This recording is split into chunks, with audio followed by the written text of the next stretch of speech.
It is now time for our community moment. So if you are new to Oasis, we take about 10 minutes out of every Sunday and turn the floor over to someone from our community to come up and do a community moment. And that can be really anything. We've had people come up and talk about podcasts that they really enjoyed, or a book they've read, what they do for employment, or a life experience. We leave it up to you. Come and share whatever it is that you want to share.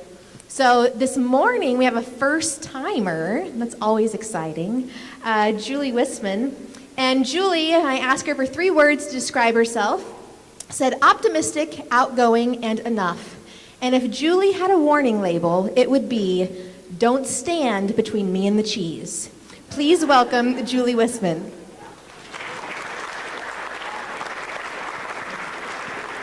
So 10 minutes sounds like an awfully long time to shake. Oh, okay, that's the max. But I also like to talk a lot, so that's the downfall there. First thing I want to talk about is my t-shirt, my very stylish t-shirt. There's many of you that I've talked to over the preceding weeks and months. We've talked about sometimes this t-shirt gets us sort of a wrinkled nose, or someone sees this t-shirt and you get that impression that they can't really get behind what's on your shirt. And I think the reason for that is because a lot of people were indoctrinated and grew up like I did to believe something quite the opposite, that beliefs are more important than people. So I'll give you a little bit of background about myself, and then I'm going to share a story that illustrates how that happened in my life, an experience that goes along with that. So first of all, I was raised as one of Jehovah's Witnesses. It's a closed religion. There's a lot of very fundamentalist beliefs. And one of those beliefs that you might be aware of is the fact that they don't accept blood transfusions.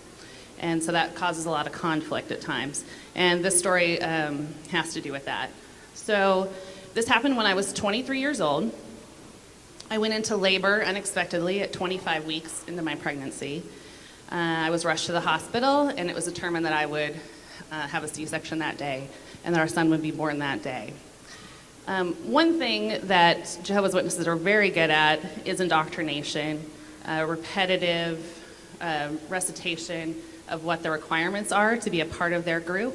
So 3 or 4 times a year at least, we would go through a list of what do you do if someone gets in there's an extreme medical emergency and you're in that situation, what should you do? So we knew there were drills, we had paperwork, we knew what to write on consent forms, that if you're going to have surgery, this is what you need to write. No blood products, no blood transfusions.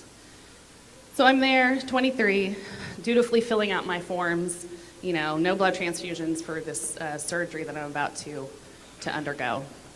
The complication comes in, though, once my son is actually born, because it raised a lot of conflict. We were very devout in our beliefs, and we said to the head of the NICU, we said, we will not consent to blood transfusions to treat this child. So this was 22 years ago, and it was very common for the medical testing, for the procedures that they did on these preemies to cause them to become severely anemic, which would likely result in his death. So that is what we were faced with. Jehovah's Witnesses also have a service they provide to community members, where they will send people with you and to coach you on what you should do. So they told us, you need to go to court with the state of Nebraska, with this hospital, to reinforce our religious beliefs. So that's what we did. My son was 3 days old. We're sitting in a conference room, surrounded by the medical experts on their side, our lawyer, and then the judge. We gave our testimony, and it was this: if this child lives, we are going to indoctrinate him in the same way we've been indoctrinated. This is not, this is an absolute for us. There's no way that we're going to change our minds, and if he survives, we will teach him, like generations of us have been taught, that our lives are less important than our beliefs. And so that's, sort of come full circle to where I started, that beliefs are more important than people. Those of you that maybe haven't had an experience with a fundamentalist religion find it odd, and maybe even knowing me personally, you might find it odd that someone could be that indoctrinated that they would risk the life of themselves and their child for a belief or for a theology. But the reason that that is so many cases is the extreme future orientation that a lot of these religions have.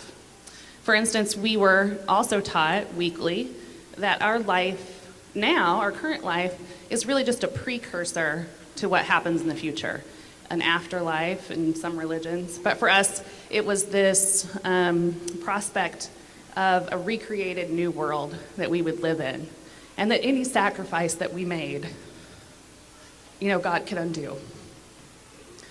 And so, oh Lord, I wasn't going to do that. So there was no hesitation. There was no hesitation. And then the way that they reinforced that, so after the fact, we go through this court case. The state of Nebraska ultimately decides, in their wisdom, to take away our medical rights as parents. And our son is given this treatment, and he survives.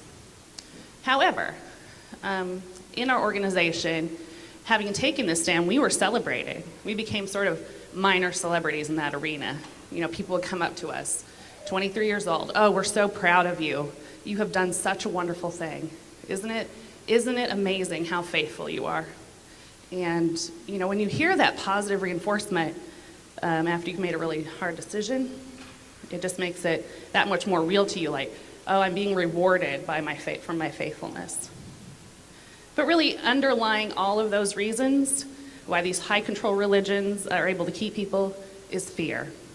And it's the fear of loss of your family, loss of your friends, your whole social network, and ultimately even your identity. Like, who are you if you're not this thing? And so it's a really strong hold that they have on people. So as I was reflecting on this and thinking over the past week only that I had to think about exactly how I wanted to talk about this, I reflected on the conditional nature of love and acceptance. That a lot of times organizations that we maybe have found ourselves born into or we're a part of for some reason, they offer us love and acceptance, but only on the condition that we check certain boxes, that we look a certain way, that we act a certain way, that we follow the ideology without any question. And so when I first came to Oasis, it was about, I think it was February of last year. Does that sound right? I'm looking at my friends that were here with me that first day. It was difficult. It was difficult for me. And I think maybe for other people that have come from a high control organization like that, because community comes with a lot of baggage for some of us. It comes with the baggage of not knowing where our acceptance comes from. What do I have to do to fit into this community? And so it was a struggle for me until I, started connecting with people on a one-on-one basis, volunteering, having dinner with people, and it really, I think, made the difference for me because I learned that this community, we're not expected to be homogenized like I was for the first 33 years of my life. We're free to be who we are. And so I would say that the next time that someone gives you a look, when you're wearing a shirt maybe, or just, when you're talking about our community, just think of the human potential there. I mean, I'm the face of fundamentalism. I bet. Okay, something funny. Let's go with something funny. Woo! So I'd like to, okay, and so, people can change. So that made me think of one of my favorite movies. It's in Sandra Bullock's oeuvre, and really influential in my life. Not really. It was called 2 Weeks' Notice.